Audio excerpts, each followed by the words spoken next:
Hello, this is my family presentation. Hector Sandoval speaking. I was born and raised in Los Angeles, California, and spent some time in San Antonio, Texas when I was an infant.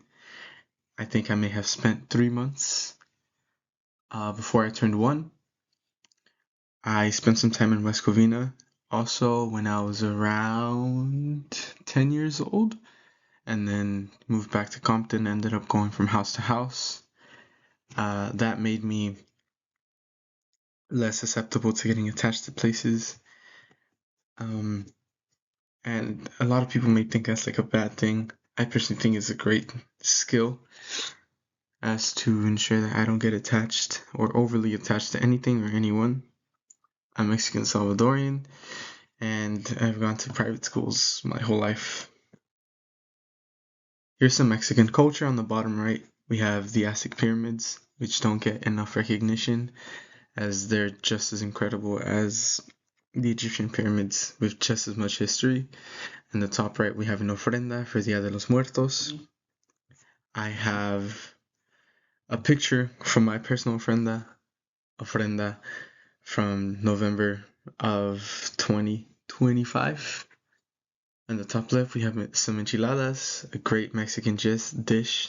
Obviously, there's tacos and other great foods, but there's some enchiladas. Bottom left, we have mariachi, which is another amazing cultural aspect of Mexico. Here we have Salvadorian culture.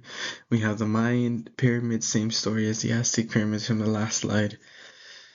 They're just as incredible as the Egyptian ones, and here we have it. Incredible, love it.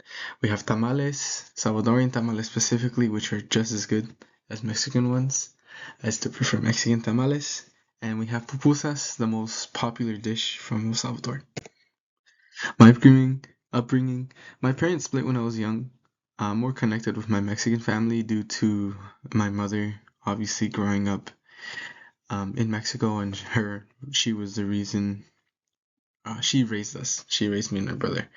So even though genetically I'm 75% Salvadorian and 25 Mexican, I am very much connected with my Mexican side a lot more. We celebrate Dia de los Muertos every year, and we try to go to Mexico every New Year's.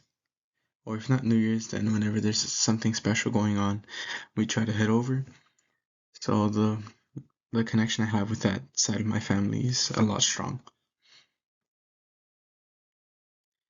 One of my favorite things about Hispanic culture, and not just specifically Mexican or Salvadorian, but as a whole, is how familial everything is. Everything is very family heavy. Most other families might be a bit more independent, but mine has also been very close. Top left, we have me and my brother, Jafet, with our little cousin Valentina when she first was born. And she was born here but raised in El Salvador, so we haven't seen her in a while.